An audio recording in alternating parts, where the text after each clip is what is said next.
થોડીક વાર પછી ઊભા થશું. એટલે ન થવું હોય તો એ બેઠા રહીએ બપોર પછી.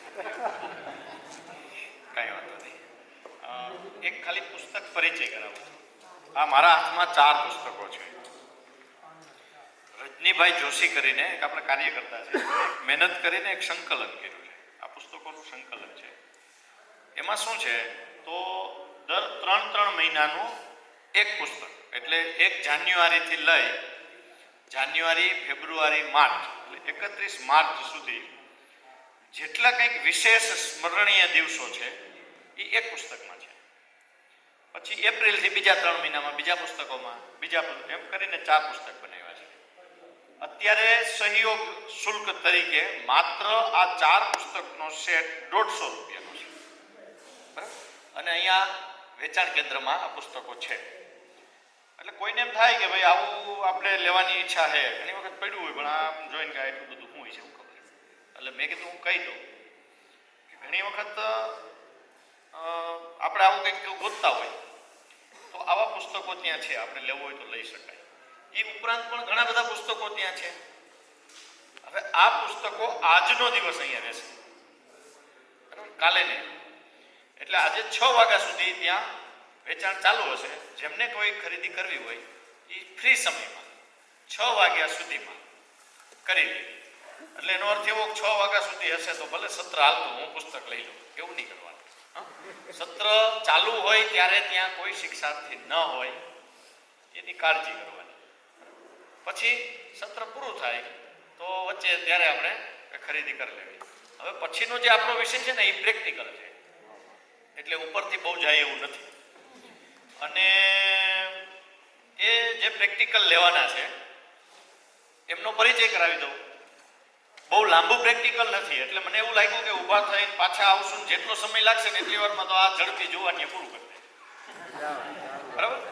એટલે મને લાગે છે આ પ્રેક્ટિકલ આપણે સાથે સાથે કરી લઈએ, પછી વહેલા જમવા વયા જઈએ. અહીંયા લઈએ 10 કિલો તાજું છાણ. ગઈકાલે લગભગ એક પ્રશ્ન હતો કે તાજું છાણ એટલે કેટલું તાજું ગણાય. ગોબર પ્રોડક્ટ માટે તો સુકાણું ન હોય ત્યાં સુધી તાજું છાણ ગણાય, પણ જીવામૃત કે અમૃત જળ બનાવવા માટે ગાયે જ્યારે પોદરો મૂક્યો હોય ત્યાંથી 4 કલાક સુધીનું તાજું છાણ ગણાય. અને એનું કારણ એટલા માટે કે ત્યાં સુધી એના સૌથી વધુ બેક્ટેરિયામાં મળે. 4 કલાક પછી બેક્ટેરિયાની સંખ્યા ઘટતી જાય. વાપરી શકાય, પણ 4 કલાક અંદરનું હોય તો બેક્ટેરિયા પૂરતા પ્રમાણમાં આપને મળે. તો અમૃત જળની અંદર 10 કિલો તાજું છાણ, 10 લીટર ગૌમૂત્ર,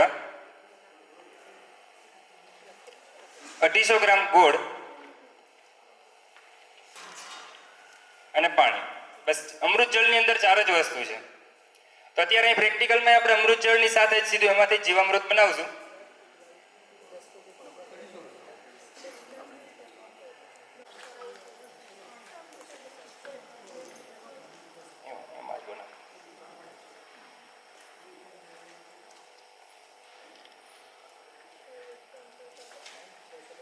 અને ગૌમૂત્ર, પાણી અને છાણ મિક્સ કરી અને એમાં હવે ગોળ મેળવો એટલે આટલું થયું અમૃત જળ. આ 4 જ વસ્તુ ફક્ત અમૃત જળમાં આવે છે.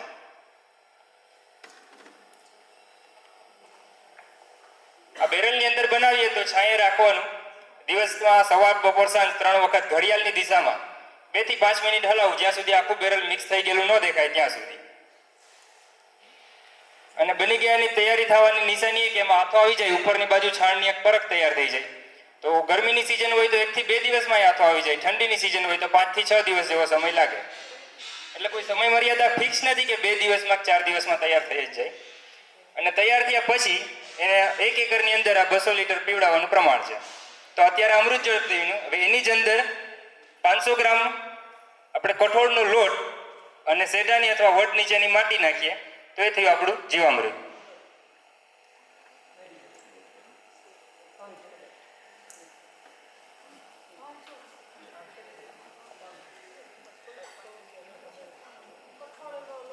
કઠોળ, હા કઠોળ કોઈ બી ચાલે. માટી શેઢાની માટી અથવા વડ મોટા જૂના ઝાડ હોય એની નીચેની માટી જેમાં બેક્ટેરિયા વધુ પ્રમાણમાં હોય. શેઢાની માટી લેવામાં ધ્યાન નહીં રાખવું, ખળની દવા ન મારી હોવી જોઈએ શેઢા ઉપર. તો આ અમૃત જળ અને જીવામૃત અર્ક બન્યું એ પૂરું થાય. હવે એક આપણે 10 પરણી અર્ક જે બધી પ્રકારની ઈયરો અને મોલોમસી માટે ખૂબ અક્ષી ઇલાજ છે.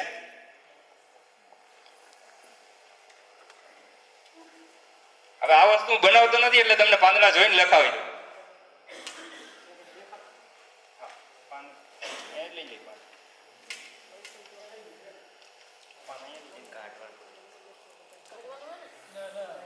ભાઈ કાઢ લેશે.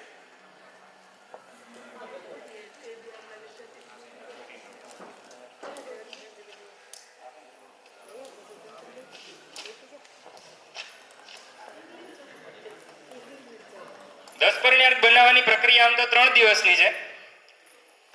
તો એમાં સૌપ્રથમ આપણે 180 લીટર પાણીમાં 20 લીટર ગૌમૂત્ર, પ્રમાણ લખવાની જરૂર નથી, મુકાઈ ગયું છે પીડીએફ ઓલરેડી, ખાલી તમે સમજી જ લો. આપણે એ બનાવ્યું નથી 3 દિવસ અગાઉ, એટલે પહેલે દિવસે આપણે 180 લીટર પાણીમાં 20 લીટર ગૌમૂત્ર, એની અંદર 2 કિલો તાજું છાણ.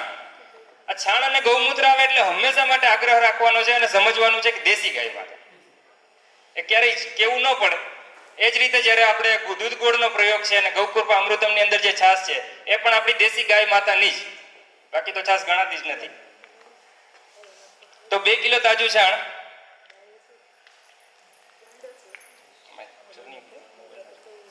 અંદર 20 લીટર ગૌમૂત્ર, 2 કિલો તાજું છાણ, 200 લીટર પાણી. આની અંદર પહેલે દિવસે 250 ગ્રામ હળદર અને આદુની ચટણી અને હિંગનો પાવડર આ પહેલે દિવસે મેળવી અને રાખી દેવાનું છે. એ વ્યવસ્થિત મિશ્રણ થઈ જાય 24 કલાક પછી બીજા દિવસે એની અંદર 1 થી 2 કિલો તીખામાં તીખા મરચાં એની ચટણી બનાવી અને 250 ગ્રામ લસણ અને 1 કિલો તમાકુ પાવડર, આ 2 વસ્તુનું મિશ્રણ કરી 2 દિવસ પછી ત્રીજા દિવસે આપણે આ 10 પ્રકારના પાન એમાં ઉમેરવાના છે, જે ઝેરીલા પાન કહેવાય, કે જેને કોઈ ઢોર ખાય નહીં. એટલે ઢોર ન ખાય તો એમાં જીવાત ક્યાંથી ખાય એને? એવું કહેવાય છે, હું વાપરતો નથી 10 પરનેર, કે જીવાત મારતી નથી, જીવાતને ભગાડે છે. એની ગંધને લીધે પાક ઉપરથી જીવાત દૂર થઈ જાય છે.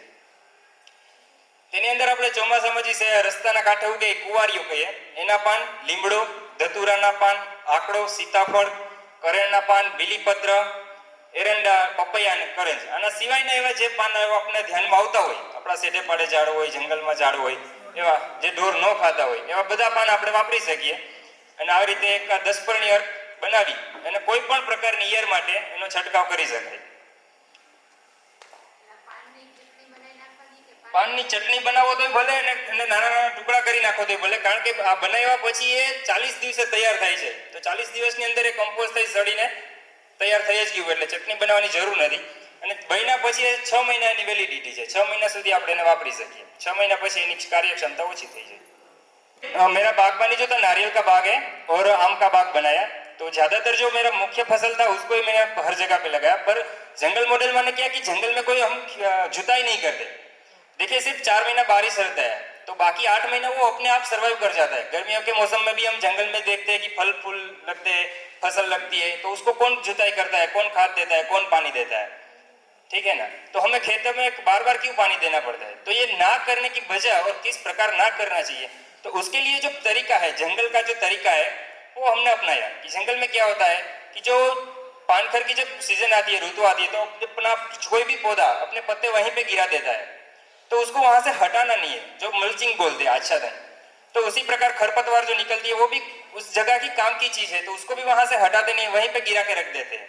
तो इसी प्रकार ये जंगल की तरह पूरा बनता जाता है धीरे धीरे. 4-5 साल के अंदर सही में आपको लगता है कि आप खेत में नहीं जंगल में खड़े हो.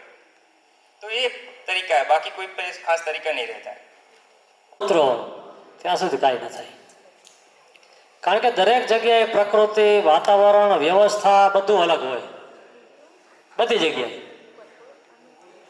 એ વિષયની અંદર તમારે જ ઉતરવું પડે અને તો જ એની અંદર તમે પરિણામ લઈ આવી શકો.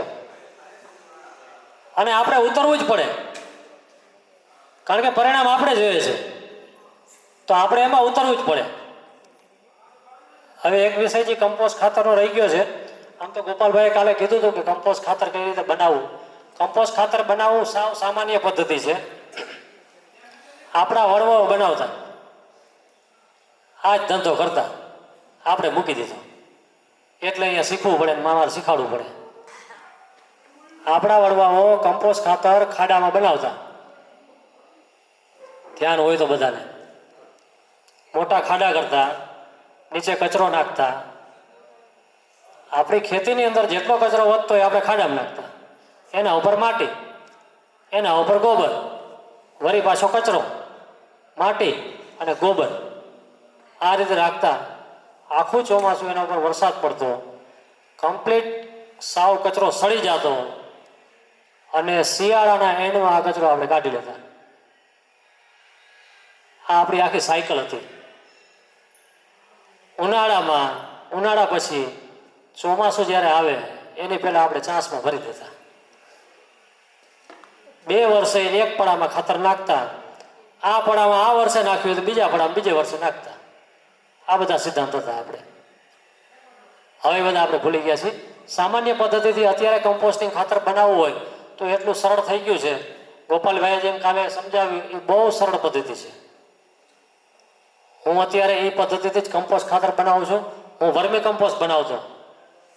મેં 5 વર્ષ વર્મી કમ્પોસ્ટમાં કામ કર્યું છે. મારી પાસે આખો વર્મી કમ્પોસ્ટનો પ્લાન્ટ હતો. પણ એનું પરિણામ 45 દિવસથી લઈને 90 દિવસની સાયકલ ચાલતી. 90 દિવસે વર્મી કમ્પોસ્ટ તૈયાર થાય. એટલો મેન પાવર લાગે. મારું ખાતર તો વેચાઈ જતું, 8 રૂપિયાથી 10 રૂપિયા કિલો લેતો, એટલે ખર્ચ નીકળી જતો. પણ જે વધારાનું વધારે વધવું જોઈએ ને એ ન વધતું. એટલે વર્મી કમ્પોસ્ટમાં ખૂબ મને નુકસાન ગયું. જેટલો ફાયદો મેં ધાર્યો તેટલો ન થયો. પછી મેં કમ્પોસ્ટ ખાતર બનાવવાનું ચાલુ કર્યું. જે રીતે વર્મી કમ્પોસ્ટના બેડ કર્યા હતા એ જ રીતે કમ્પોસ્ટ ખાતરના બેડ કરી દીધા. બેડની લંબાઈ તમે 10 ફૂટથી લઈને 15 ફૂટની લંબાઈ કરી શકો, પોળી 2 ફૂટથી લઈને 3 ફૂટની પોળી કરી શકો, અને હાઈટ એની 2 ફૂટથી 2.5 ફૂટ કરી શકો.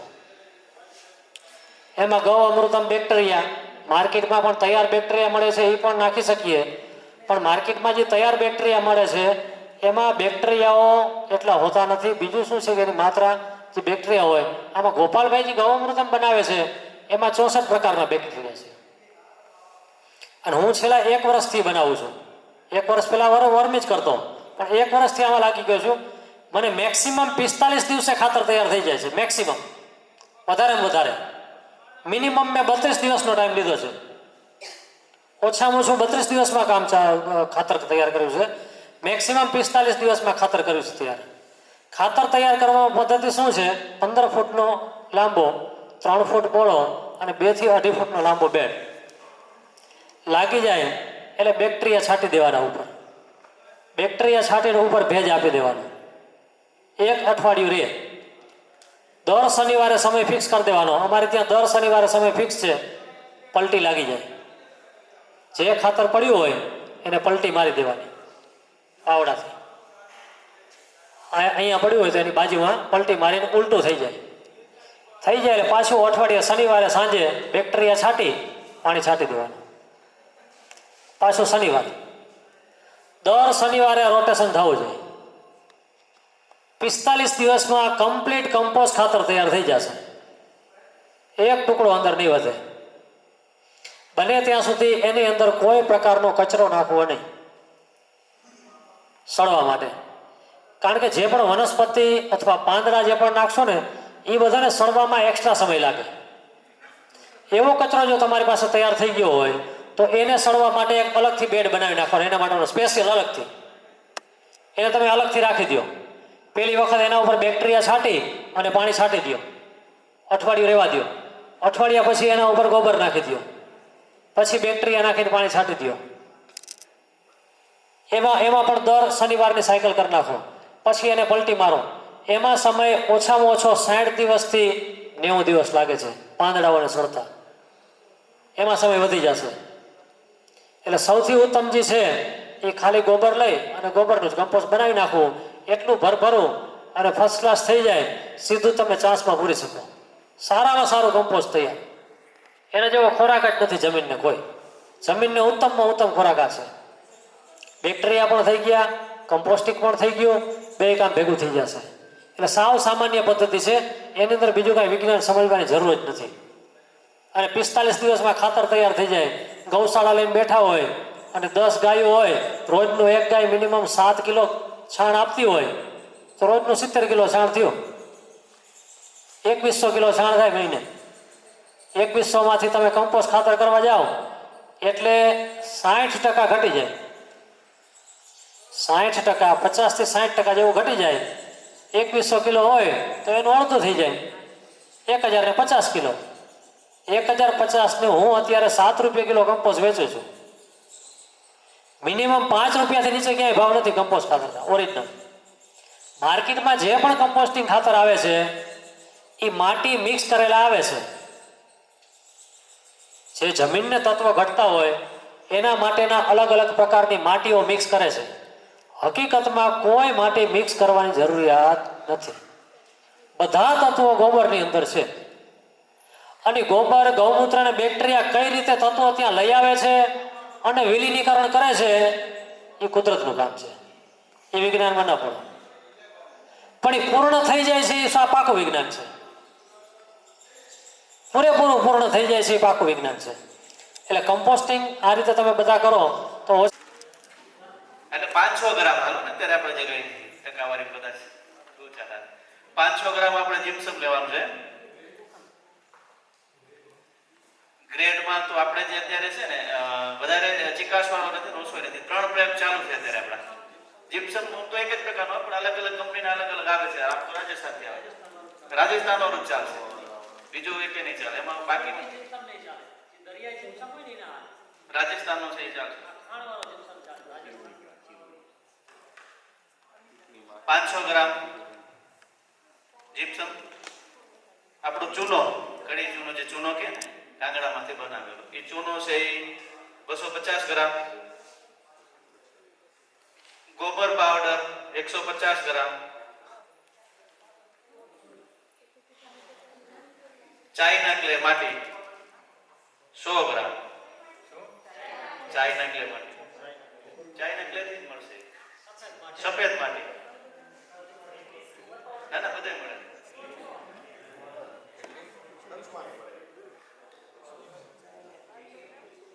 કેટલા ગ્રામ? 100 ગ્રામ.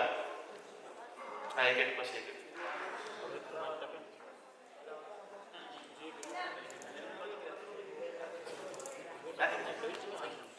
એક પછી એક આપણે આની અંદર બધું માલ મટીરીયલ મિક્સ કરશું. આની અંદર રેતી નાખવાની છે ડબલ. એટલે આ બધું મિક્સ કરી 1 કિલો મિક્સ આ જે મટીરીયલ છે 1 કિલો નું માપ છે. ગણી લો કદાચ ભૂલ ભાર હોય. અને 1 કિલો પૂરો છે કદાચ. હવે એની અંદર આ મિક્સ કરી આપણે અને એની અંદર આપણે રેતી નાખશું. એટલે અલગ અલગ જગ્યાની અલગ અલગ રેતી હશે એટલે તમારે પહેલા ટ્રાય કરી લેવાનું છે કે કેટલી રેતી નાખવી.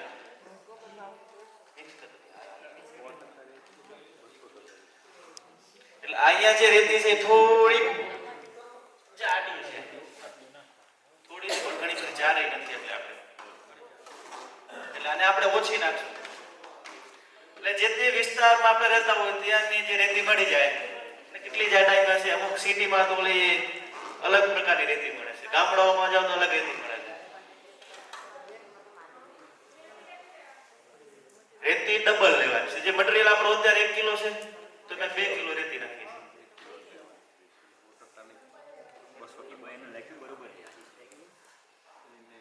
આ જ રીતે મિક્સ કરી બધો મટીરીયલ એક વખત, પછી રેતી નાખી, પછી પાણી નાખી થોડી વાર રહેવા દઈએ, પછી આપણે લગાવી દેવાનું છે. જે સામાન્ય પ્લાસ્ટર કરી એ રીતે પ્લાસ્ટર ઉપર પણ લાગી જાય. એને પાણી પીવડાવવું હોય તો 1 થી 2 વખત પીવડાવવાની, વધારે જરૂર નથી. આ રેતી 2 કિલો લેવાની ને કિલો અમે 1 કિલો ડબલ રેતી. અમારો જે કુકમાનો જે રેશિયો છે રામકૃષ્ણ ટ્રસ્ટ એ આ પ્રકારનો છે. અત્યારે અમે જે પ્રયોગ કર્યા છે, અમે જે લગાવ્યું છે એનો, એટલે જે તે વિસ્તારમાં પછી અલગ અલગ ચાલશે. એટલે 3 કિલો માલ થાય ને ટોટલ? હા 3 કિલો મટીરીયલ થશે. હા 3 કિલો થાય. અને પાણી જે છે એ જરૂર મુજબ. બરોબર. પછી એક વાત સાંભળી છે કે જે 2 ચૂના છે આપણા, કડી ચૂનો ને આપણે જે આ ચૂનો અત્યારે જે છે એ આ ચૂનો કયો લેવાનો? આજે અત્યારે આમાં બિલ્ડિંગ ઊભી છે ચૂનાની, આ ચૂનો ફાટે અને ગરમ કલર ચૂનોની આ સિમેન્ટ, જે સિમેન્ટ કોઈને ખબર છે સિમેન્ટમાં કડી ચૂનામાં કઈ ફરક છે? એવું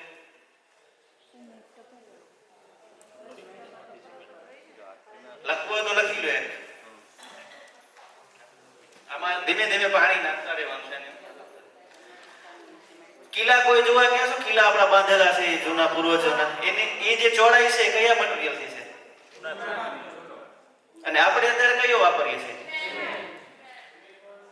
હવે સિમેન્ટનું જે કામ છે લાગે ત્યારથી એનું મૃત્યુ ચાલુ થાય, અને જે કડી ચૂનો છે જે અત્યારે કિલ્લાઓમાં લગે એનું જન્મ જે છે એની પ્રક્રિયા ત્યારથી જીવવાનું શરૂ થાય. એટલે આ વિરોધ છે. આપણે આજે બિલ્ડિંગો અત્યારે નાખી છે લગાયા કે એનું મૃત્યુ ચાલુ થયું 30 વર્ષ 35 વર્ષ, પણ આ વર્ષોથી અંદર કિલ્લાની અંદર તમે જોજો અંદર શું છે. એટલે આપણે જોઈએ છીએ જાય છે પૂર્વ જૂના જમાનાના કિલ્લા જોવા, પણ એની અંદર શું છે શું કાંઈ જોતા નથી. બહુ વર્ષોથી બહુ છે. એટલે સંશોધન આ કરવાની જરૂર છે.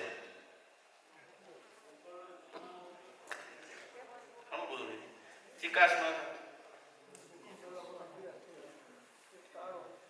એટલે આપણા જે કારીગર છે એ પણ લગાવી શકશે આની અંદર. મનોજભાઈના તો ઘણા બધા પ્રયોગો છે અસંખ્ય. આપણી જૂની હોબીસ કોઈ જોઈ હોય તેની અંદર તો 4 ઇંચની લેયર છે, કડી ચૂનો ને કેળા કેટલું બધું નાખેલું છે, ગોળ ને. આમાં ટેમ્પરેચરમાં 4 થી 5 ડિગ્રીનો અત્યારે અમને ફરક દેખાય છે આપણા બધા જે ભૂંગાઓને બનેલું છે એની અંદર. અને હજી સંશોધન ચાલુ છે આની અંદર આપણે કે વધારે ટેમ્પરેચર ને વધારે ગોબર ઉપયોગ કેમ થાય અને ટકાઉ કેમ થાય. આપણે વિજયભાઈને લગાવેલું છે, પણ થોડુંક અત્યારે હમણાં વરસાદના હિસાબથી થોડીક તકલીફ થઈ છે.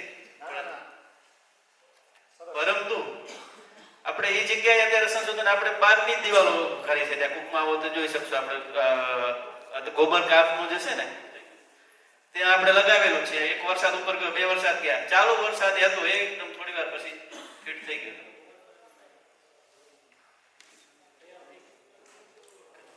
હવે આમાં કોઈને કઈ પ્રશ્ન?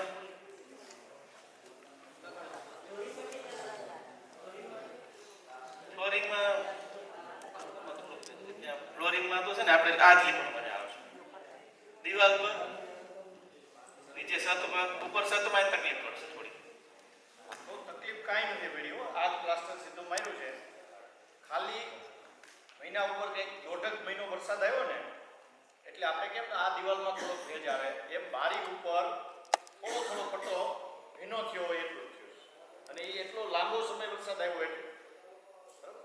અને બાકી શું થયું કે આ જ્યારે પહેલા દેખાય ફિનિશિંગ દેખાય ને એ વરસાદ પછી થોડીક રેતી વધારે દેખાય, કેમ કે ચૂનો હોય એટલે એમનું કહેવાનું હતું કે ચૂનો પાકી જશે ને લાવતા વર્ષે તો પછી એમાંથી કાંઈ નહીં. બાકી અંદર ભેજ આવ્યો, પાણી આવ્યો એવું નથી. પાણી ગયું છે તો હા, કલર ચેન્જ થાય છે. પણ એટલો લાંબો વરસાદ તો નવા મકાનમાં આવે, ઓલામાં સિમેન્ટમાં આવે. આપણે અત્યારે પ્રયોગ 12ની દિવાલોમાં કર્યો છે બીજેપી. એટલે મેં બહારની દિવાલો આપણે બિલકુલ બહાર કાંઈ નહીં, પતરા આપણે 4 દિવાલો. એટલે આપણે એમ જ થાય ને મકાનમાં એટલે શું ખબર પડે કે આપણે પ્રચાર ને વેચાણ ને બધું કરતા પહેલા આપણે સંશોધન કરીએ. આની અંદર ઓછામાં ઓછું તો ઘણો સમય 1 વર્ષ સુધી આપણે સંશોધન કર્યું છે. આની અંદર આથી અમે શીખીએ છીએ. તમારી ઘરે તમને કંઈક આપજો નવમાં ઉમેરો તો ફોન કરી કે આ ટકાઉ થયો છે, આટલો પાણી નાખવા આટલું થયું છે. પણ વિસ્તારના દ્રષ્ટિએ અલગ અલગ તમને પરિણામ મળશે, યાદ રાખજો. પ્લાસ્ટર બધું કરાય ને तो ये रेशियो से थोड़ा कर लेना બાર જે દિવાલ और હોય रेती है वो थोड़ा देख ભેજ આવતો હોય છે ને પ્લાસ્ટર ના થાય, ખાલી ઉપર દિવાલ પ્લાસ્ટર ઉપરની છત ઉપર ચાલે, આપણે કિલ્લાની અંદર છત જો ઉપર હાલે ના હાલે. બધા હાવ નહીં કરો તો ચણેલું હોય એની પર તો લગે જાણે. હું શું કરું આપણે નાખી દીધું બરાબર, પાટું નાખી કિલ્લાઓની અંદર તમે જાશો ને આજે થોડું આપણે રેતી થોડું છે એટલે ચેન્જ થોડું બતાવે છે ને, તો કિલ્લાઓમાં તમે પથ્થર એક પણ આજુબાજુ કરીને જોશો ને તો આ જ પ્રકારની દોરો દેખાશે. સુકાશે એટલે એકદમ વ્હાઈટ થઈ જશે. તો ઉપર ગોબર બધી જે સંશોધન ચાલુ છે, પણ આપણે ગોબર આ કરીને આવી રીતે લીપણ કરી દીધું એનામાં લાગી જશે. ના આની ઉપર આ ડબ્બા જ લગાવો, આ પાછળની સાઈડમાં એના ઉપર લાગી જાય, લાગી જશે. લાપી મારે તો નહીં ચાલે. ફક્ત સિમેન્ટ આ જે ફ્લોરિંગ કરેલું છે એની ઉપર તો કઈ કલર નથી. કલર કરેલું હશે તો નહીં લાગે. લાપીમાં નહીં ચાલે. લાપી તો એક પ્રકારનું એક બાઇન્ડિંગ છે, લાપી કાઢવી પડે. ખાલી સિમેન્ટ હશે તો ચાલશે, લાપી કાઢવી પડે. લાપીનું કામ એ જ છે. બીજો કાંઈ પ્રશ્ન?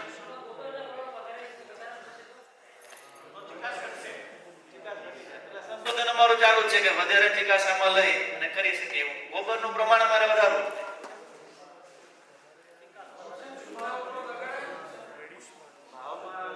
તમને આ ગ્રુપમાં મૂકી દઈશ ભાવ. આપણું જે રાજસ્થાનનો ભાવ છે ને તમને